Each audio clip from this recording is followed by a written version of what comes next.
Ladies and gentlemen, this is segment number 10 of the Ark of the Covenant by Michael Fazio.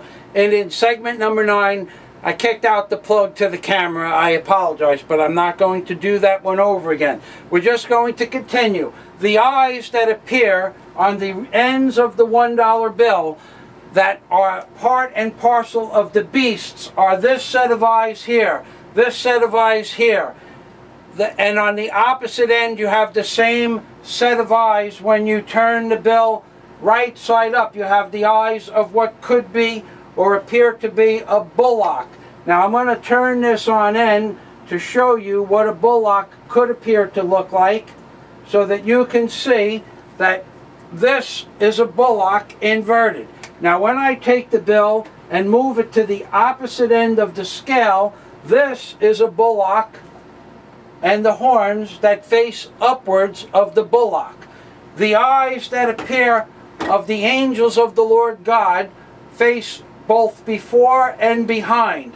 However, when you invert this, and it's not going to get inverted, but when you look at it from the opposite direction, you have again faces before and behind. These are the faces that are represented in Revelation 4:6 as the 4 living creatures that were covered with eyes in front and in back. Those are the first set of Revelation 4:6 in regards to the eyes that exist both forward and back. And to go one step further, I just happen to have this as wallpaper, and here in a relatively easy fashion you can see that the eyes that face before and behind are in fact facing before and behind. Now this pictograph that you see on your screen is in fact the bill folded, where there is a space between the beads. When you close this space up, it becomes a single end of a $1 bill. I did this because this is another series of pictographs regarding the ancient creatures called vampire bats that existed 300 million years ago. However, the eyes that face before and behind are here. These are the man-like creatures, the beasts that look like men that are not men, with the horns that appear to be the horns of a bullock or an oxen. These are the horns that appear to be like a bullock or an oxen from either end of the Ark of the Covenant or the reverse of the $1 bill. Now going back to a different pictograph, I'm going to show you, I only darkened this, I'm going to show you this pictograph again, which is likened unto a bullock or a calf. Now I don't know what the resolution is going to be on this camera, and you can see that I do a lot of this stuff by myself. So this is the calf, or one of the beasts that appears to be like a bullock or like a calf.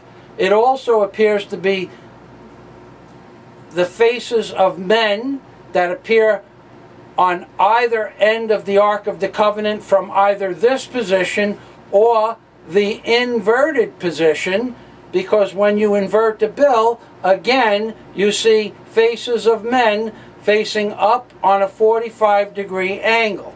Now when you take it and you go like this, you are very, very close to looking at the face of a bullock or a calf. If you can't see that, then you have what is called a lineal thinking mind. Now the way that you can see it better is when you hold your own bill, and you do this in the privacy of your own house so no one thinks you're crazy. When you hold your own bill, you can take the bill and move it around and fold it on a 15-degree arc like that. And the reason that you fold it on a 15-degree arc like that is because now, for the first time in your life, you are understanding how Euclidean optics works. Euclidean optics works by taking the surface of the structure that you are looking at and folding it in a methodology that mimics the same angle or curvature of the face that you are trying to see, and that is Euclidean optics. That is one way in which Euclidean optics works. So when you move it this way, and this way, and this way, and this way, you can clearly, beyond any doubt, see the face of a bullock, an oxen, and or a calf. You can also see the faces of the sixth-winged seraphim that have faces like a man, but is not a man.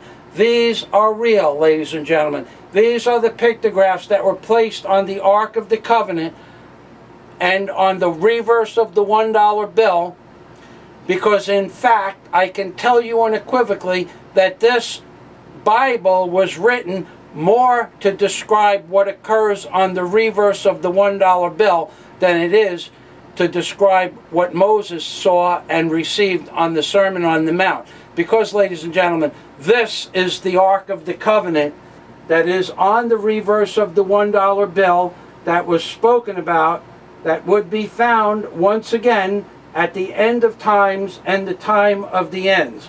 Whether or not you choose to believe this is of little or no consequence. This is the way it is.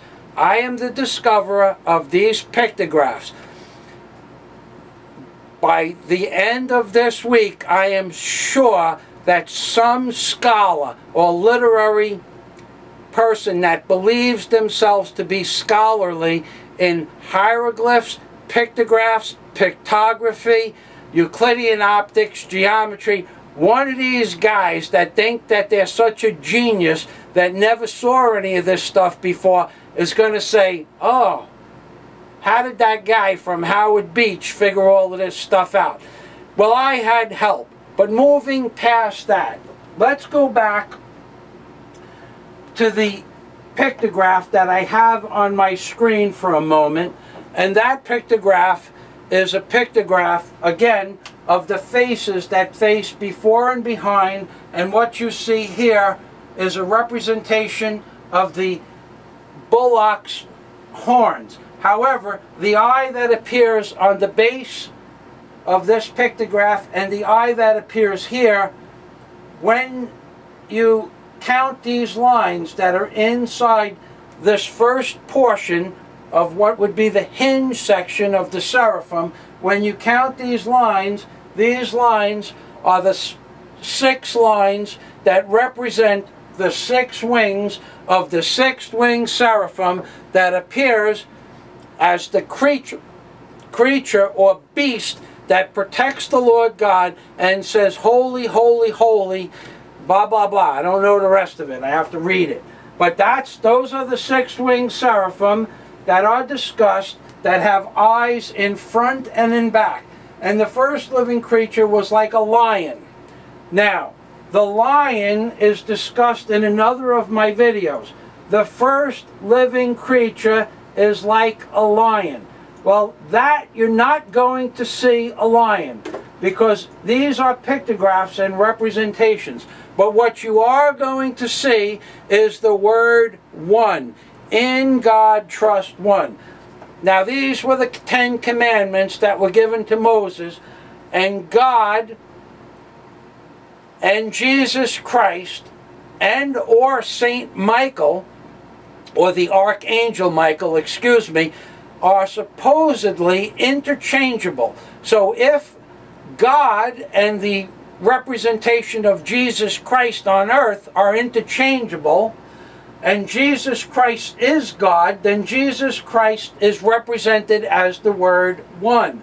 Well, Jesus Christ is a descendant from the tribe of Judah and is represented from the tribe of Judah as the lion. Therefore, the pictograph that represents the image or pictograph of a lion and is discussed in Revelation 4:6 as the first living creature was like a lion. And again, note very carefully that it says the first living creature, as in the number one creature. The first living creature, number one. The first living creature was like a lion.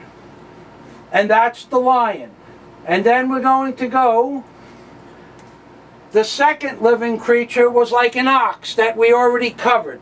The third living creature had the face of a man, which is in fact this face right here.